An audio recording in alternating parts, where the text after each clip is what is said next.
I've been thinking a lot about lines that we would never cross, right? We all have our limits,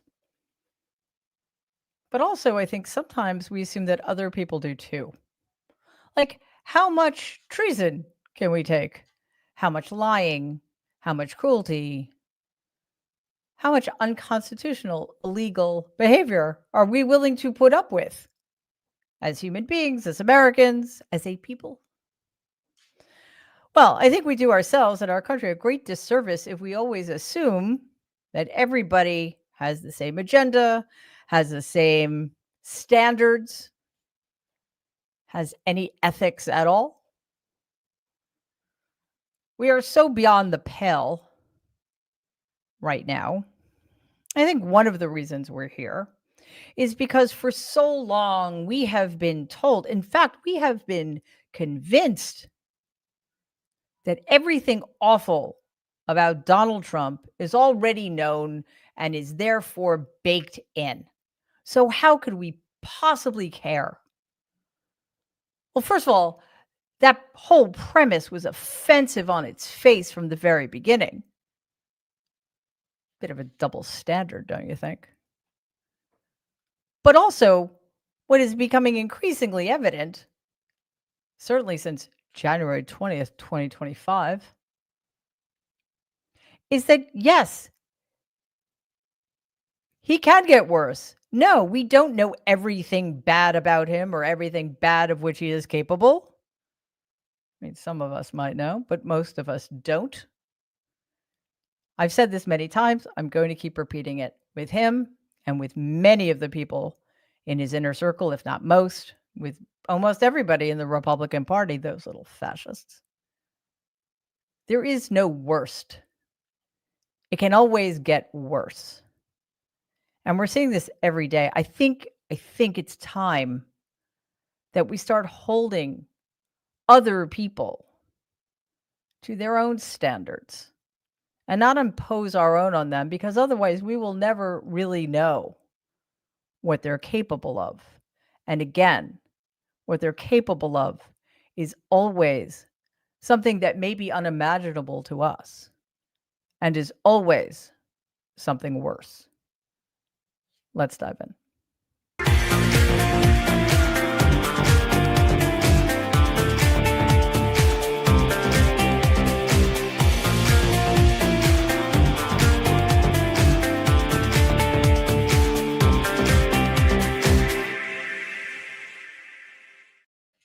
Good evening, everybody. Welcome to Mary Trump Live. I apologize for the delay. Something of a technical difficulty here, but it has been fixed, presumably. Anyway, I think it's because it's Monday. Mondays are now almost impossible, almost impossible to keep up with. And I think we've seen this playing out a lot in the last few days. I'm sorry, I should say weeks.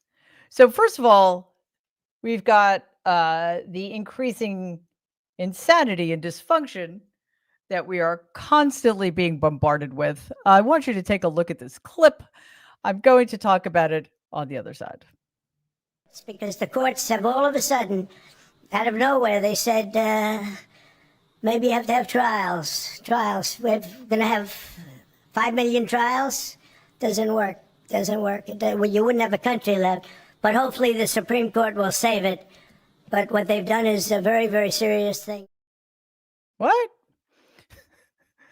Donald, well, he didn't actually answer some questions. Some people asked him questions, and then he didn't really answer them because I don't think he's capable of linear thought to the extent that he ever was. He's basically unraveling. And I'll have a bit more to say about that. Is there more to say about? Yes, indeed, there is, because the unraveling is taking on new and fascinating forms. And part of it is this just foundational, and I think intentional and contemptuous ignorance of what he is allowed to do, how this country works. I just want to start with taking a look at what Donald had to say about due process. Maybe someday, with a little work, they can come back in if they're good people, if they're the kind of people that we want in our company, industrious people that could love our country. And if they're not, they won't. But it will give them a path to becoming, to coming back into the country. If they miss that limit, they're going to be taken out of our country. And they will never get a path to come back in. And it'll be a much tougher process.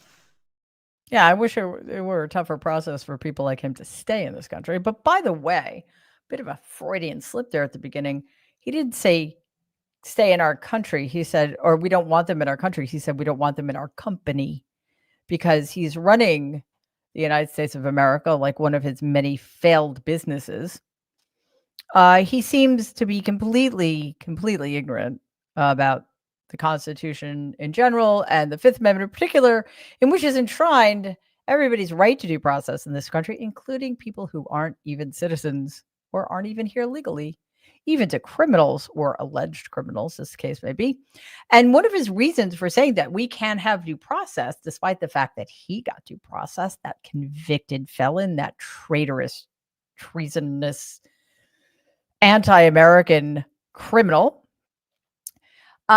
is because it would take too many trials. Last week, he said there are 21 million people here who would require a trial. Yesterday, during his Meet the Press interview, he said we need 1, 2, or 3 million trials. Today, he said 5 million. Usually the numbers just go steadily upward when he's trying to make a point. Like, remember those hundreds and then thousands and then hundreds of millions of dead people stealing your Social Security from you? Basically, what Donald is doing is he's giving us any excuse not to give immigrants due process, mostly by making things up, and also I think being legitimately ignorant. He has not read the Constitution, so how could he possibly know? And how could he possibly be bothered? It's not like he took an oath to it or anything. So I want you to take a look again about that Freudian slip, because I do think it matters and is relevant to what Donald Trump is doing and why he feels so entitled to do it. Maybe someday, with a little work, they can come back in if they're good people, if they're the kind of people that we want in our company, industrious people that could love our country. And if they're not, they won't. But it will give them a path to becoming, to coming back into the country. If they miss that limit, they're going to be taken out of our country. And they will never get a path to come back in. And it'll be a much tougher process. L'état c'est moi, am I right? Or whatever the French word is for the state is my company. Donald that is the same man who continues to accuse Democrats like President Biden. I mean, he's been doing this for years now, of losing their mental clarity.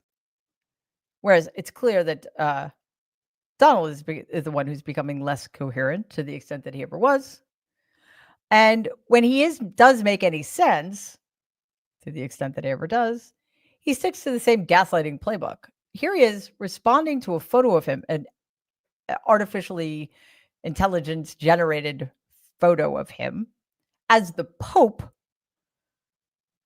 which, in case you're wondering, is an insane thing. Some Catholics were not so happy about the image of you looking like the Pope. Oh, I see. You mean they can't take a joke? You don't mean the Catholics, you mean the fake news media. Not the Catholics loved it. I had nothing to do with it. Somebody made up a picture of me dressed like the Pope, and they put it out on the internet. That's not me that did it. I have no idea where it came from. Maybe it was AI, but I know nothing about it. I just saw it last evening. Actually, my wife thought it was cute. She said, "Isn't that nice?" Question about Actually, I would not be able to be married, though. That would be a lot. I'd have to the best of my knowledge, popes aren't big on getting married, are they? Not that we know of. No. I think it's the fake news media that, they're fakers. I mean, Melania would probably be thrilled if Donald were Pope because she would not be able to stay married to him. This is probably true. But I do not think Catholics were amused that the White House was reposting an image, fake or obviously it was fake, unless Donald is into some kind of cosplay we're not aware of, that essentially makes it seem like they want him to be the Pope when the conclave of cardinals hasn't even met to discuss who the next actual Pope is going to be. I do not think actual Catholics were amused by this. And Donald can say all he wants that it was the fake news media, because it doesn't really matter who generated the image. I'm pretty sure it wasn't corporate media wasting its time doing such things. But it isn't just the White House's official account that posted this picture. Donald posted it from his own personal account. You may have noticed standing to Donald's left on the right side of your screen was DC Mayor Muriel Bowser. And I'm pretty sure that her body language said it all. So take a look. They came in from the Congo, all over Africa, all over Asia, all over South America, parts of Europe. They flowed in and just walked right into our country. We had no idea who they were. 21 million at least. That's probably a low number. You hear lower numbers than that. It's not. That's a low number. But many are really serious criminals and terrorists, and people from jails. They emptied out jails. Venezuela, their crime is down 72% because they took all the criminals off the streets and the gangs, and they dumped them into our country. I understand, Mayor Bowser. I understand. Nobody should want to stand next to Donald Trump. I honestly do believe that some people don't have a choice. D.C., Washington, D.C., which is not a state, which is indefensible, is under threat from Republicans in Congress. And the entire budget of Washington, D.C. is at the mercy of the Republican Party. So Mayor Bowser does not have a choice. She needs to be polite. I do not envy her. Volodymyr Zelensky, president of Ukraine, is in a similar situation for very different reasons, obviously. However, qualitatively the same. You know that Donald is a vindictive human being. You know that to some degree your fate lies in his hands. What do? Just have to suck it up and look really uncomfortable. But to those people who are not dependent on Donald, I say this: what is wrong with you? If you had an opportunity to stand next to him and listened to the insanity coming out of his mouth, just saw what a degraded, depraved, incompetent, is freak of nature too strong a term? He is, how dangerous he is to the future of this country, and you just sit there and say nothing. What is wrong with you? Just stand up and say, this guy is holding all of us hostage. For what? To enrich himself. And at the expense of what? Our democracy, our future, our Constitution. Nobody's willing to stand up while they have it. If they have a chance to be in the same room with him, nobody yet is willing to do that. So my sympathy with Mayor Bowser, because again, she doesn't have a choice. But I'm pretty sure the guy standing to Donald's right, who also looked wildly uncomfortable, could have said something.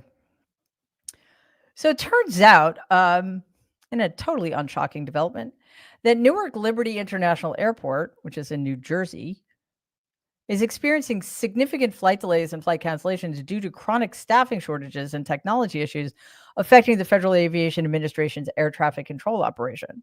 CBS New York broke down just how bad this is. Matters have become so bad here at Newark Airport that officials are now wondering if this airport can truly take on the influx or the high volume of flights that typically come in and out of this airspace. This after this past weekend, specifically on Sunday, there were hundreds of delays and dozens of cancellations, according to FlightAware. This comes just days after United Airlines announced it's cutting up to 35 round-trip flights per day from Newark due to persistent equipment and staffing issues. And adding fuel to the fire, construction is also being done on one of the runways, limiting how many planes can take off and land here. Now, the FAA has instituted what's called a flow-constrained area. It's something typically seen in Florida due to heavy summer traffic or thunderstorms. Well, travelers are currently feeling the effects. And here's what one woman told me right before her flight this morning. This whole weekend, I've been a little anxious because I wasn't sure if the flight was going to leave this morning or if it would be canceled.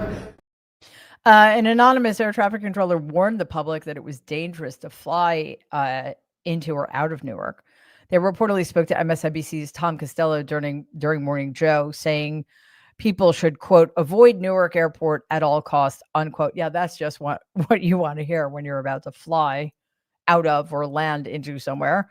This comes as the public confidence in air travel is way down under Donald's DOGE department. That's the Department of Government Efficiency, the unconstitutional, illegal agency that was not approved by Congress.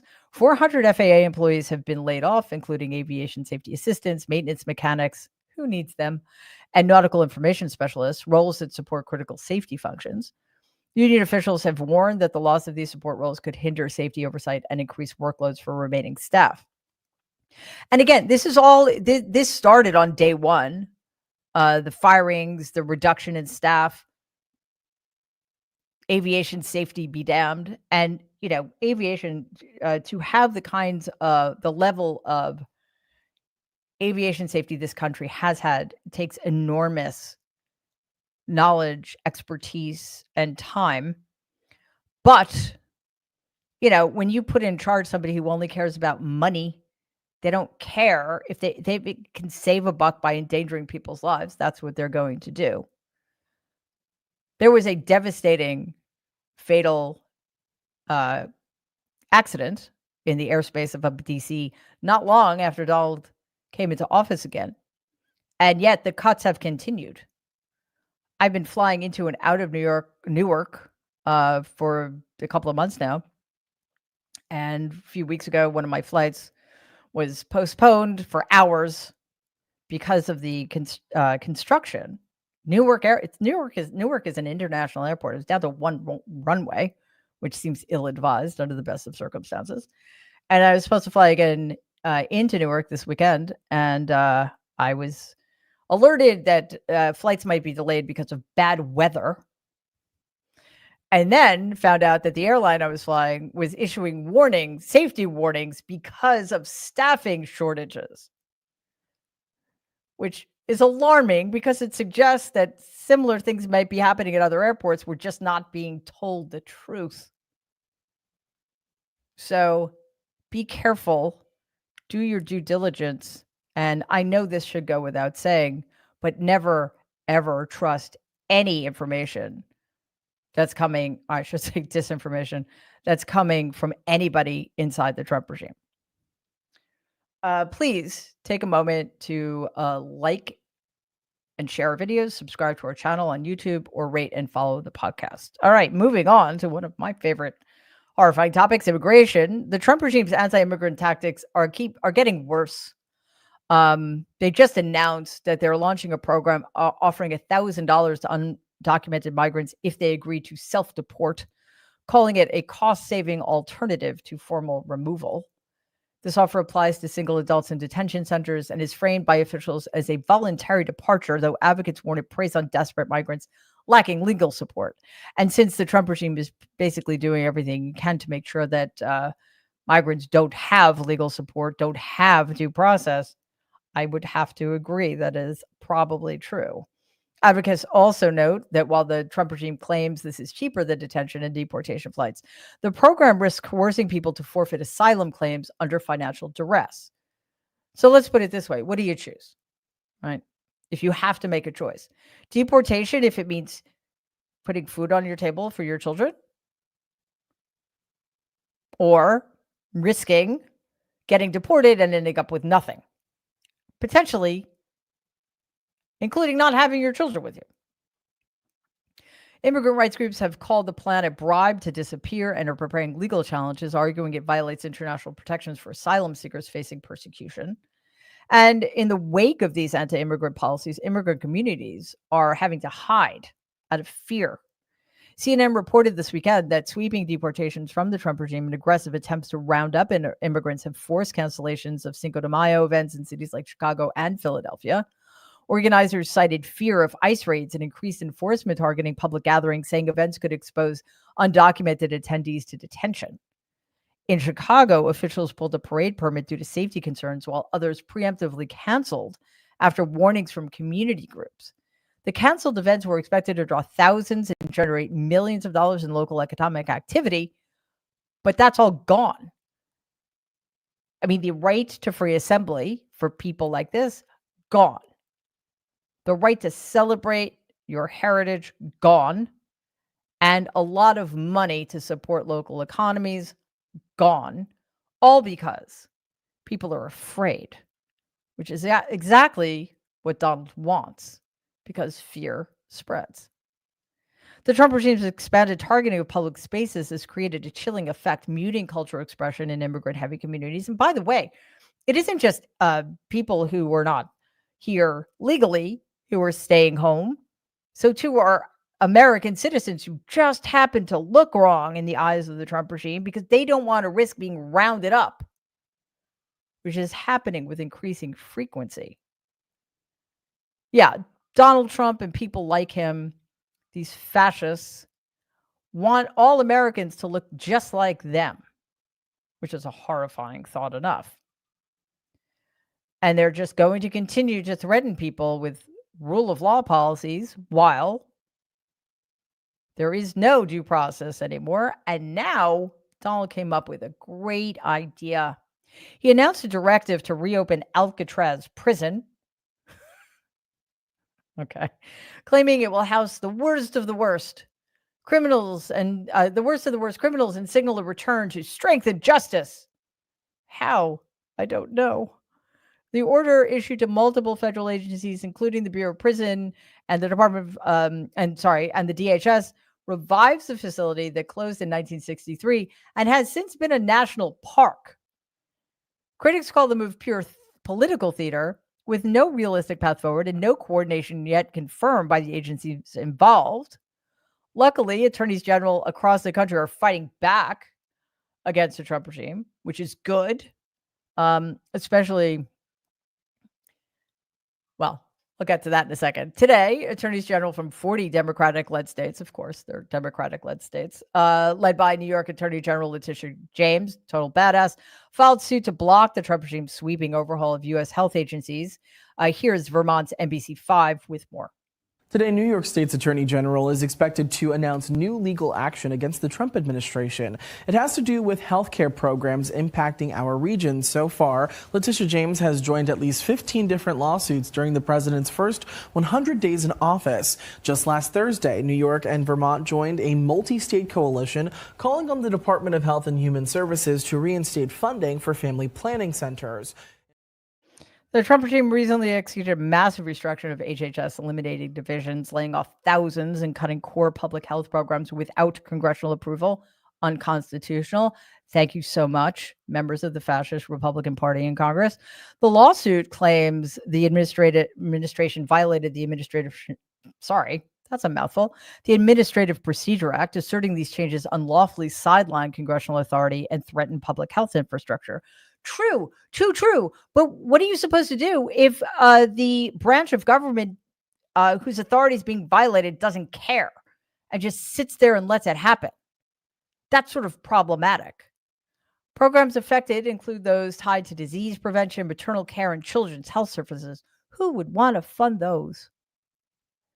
The attorneys general are seeking an injunction to reverse the changes and reinstate the public health protections dismantled by the Trump regime, to which I say, good, we need more of that. But on the other hand, the damage is being done under the auspices of Health and Human Services as led if you want to call it that, by the sociopath Robert Kennedy.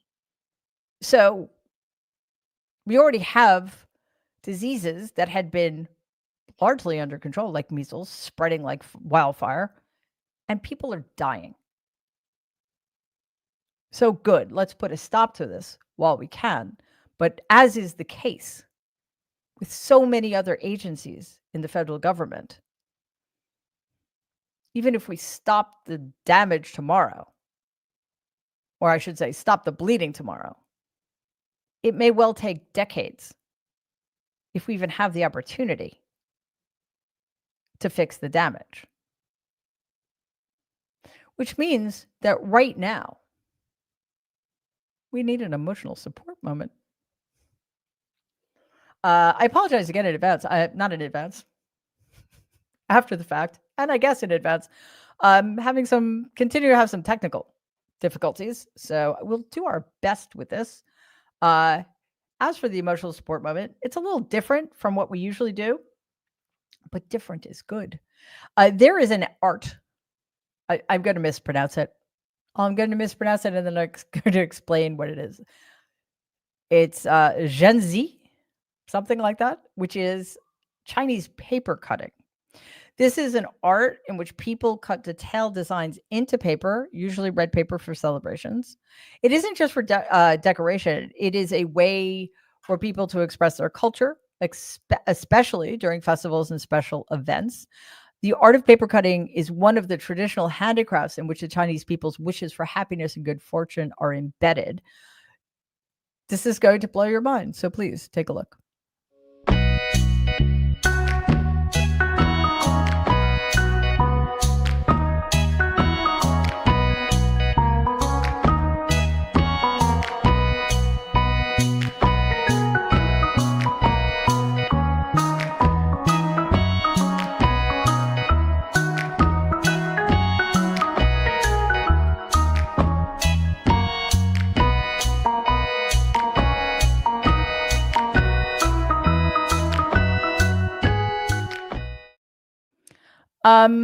Not sure about the music, but I promise you, it's really awesome.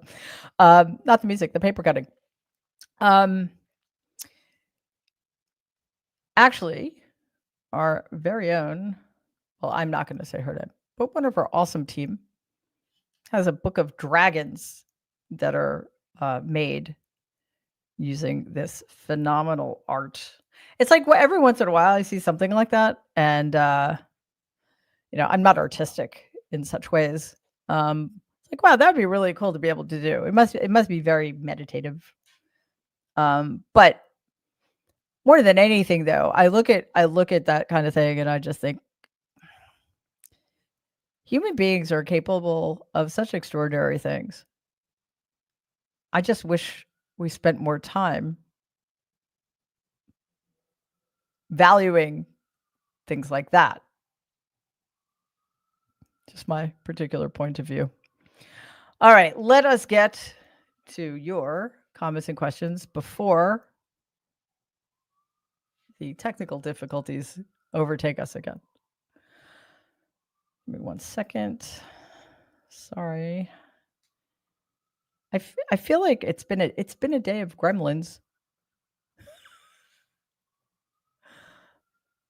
I mean, I like some of the gremlins, but not these kind of gremlins. All right, here we go. Nope, the technical difficulties are continuing. So yes, we're just going to have to pull these up in the order in which they were sent, because I do not have control over anything. Well, that sounds like a day ending in Y, doesn't it? I don't have control over this right now. Anyway, Cheryl, super sticker, Canadian in the house. Woo, elbows. Thank you so much. Really appreciate it. Daddy's mom, Tom, another super sticker. Thank you so much for that. Awesome. Diane, thank you very much, Diane. Question: did you see Rep. Mary Gay Scanlon suggest in Congress today that a better choice for naming the Gulf of Mexico would be Sea of Emoluments? The whole clip is wonderful. I need to see that clip because, one, we need more members of Congress with a sense of humor, and two, maybe it will get people talking about what emoluments are and get them to understand how insane it is, like how criminal and grifting the entire Trump regime is. But I like that, the sea of emoluments. We are drowning in it. Beans, thank you so very much, Beans. Question, Mary, your thoughts on the real reason for deporting migrants? I think he's clearing the way to put desperate Americans in those jobs as he presses to make most of us broke. Yeah, I mean, I don't think there's only one reason. One is because Donald hates everybody, and he mostly hates the most vulnerable among us. And right now, he is making sure that that group of people, well, there are two, trans people and migrants, like that's who he's going after because it makes him feel better about his pathetic self, because he's pathetic and cruel. But also going after the immigrant population in the way they are just stokes fear in everybody, because they're also in the process going after rights that should be afforded to everybody in this country, not just American citizens. But if you take away due process rights, if you erode due process rights for one person or hundreds or thousands, nobody's safe, because the criteria, they can always be shifting the criteria. Oh, first it's the criminals, then it's oh well, it was bad paperwork, or he's a terrorist, or yeah, they were born here but their mother wasn't, so we need to ship them off with her, or and then it's just, I'm telling you, this, where we're heading is anybody who disagrees with Donald Trump. It's a lot of people, and who has time for all those trials? But that is absolutely where we're heading. Okay, Kevin. Wow. Thank you so much, Kevin. That's very generous of you. We really appreciate it. Pam, another super sticker. Thank you so very much, Pam. That's fantastic. Senorita JMC, thank you so much for that. His Divine Scadu, thank you as always. That was my Seek the Truth sign. Cool. Victoria, thank you very much for that. It's called the Furries Act that bans Texas students from using litter boxes in school. I would say you're kidding, but I'm desperately afraid that you are not. Wow. Lauren, thank you so much for that. Much appreciated. Mary, thank you, Mary. Excellent. Question, why doesn't Donald do an immigration reform? He could very easily make E-Verify a law, no jobs equal sources. Illegal immigrants would leave on their own, because he wants to make people afraid. Actually, he wants people to be terrified, and he wants to send a chill into everybody else so that they don't protest. They don't peacefully assemble. They don't open their mouths when their rights get eroded, because they are too afraid. Jacqueline, awesome, thank you. Technical glitch fee. Yes, I feel like I'm the one who should be paying the technical glitch fee, but thanks for covering it.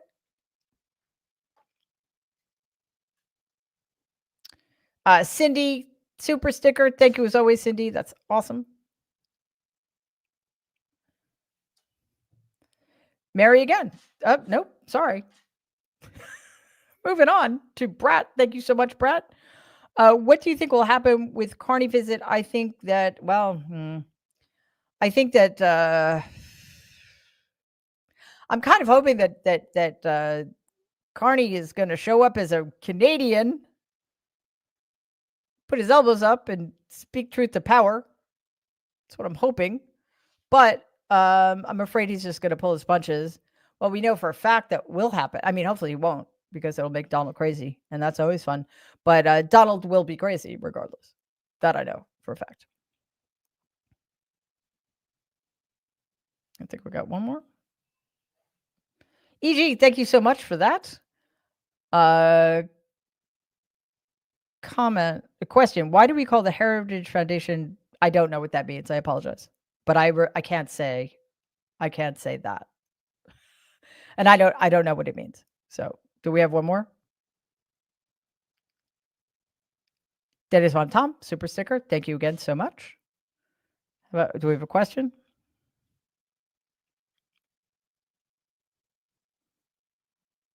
Cassandra, thank you. That's excellent. Much appreciated.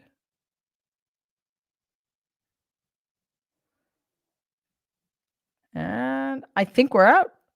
Okay, cool. Thanks, guys. Again, I apologize for the technical difficulties. It's very frustrating not to have control, well, ever, but in this particular context, because it makes it a little harder to run the show properly. And I feel bad that I couldn't get to everybody's questions. But do better tomorrow. It is Monday. So I'll be back here tomorrow night at 6 p.m. Eastern. See, I'm right on top of things.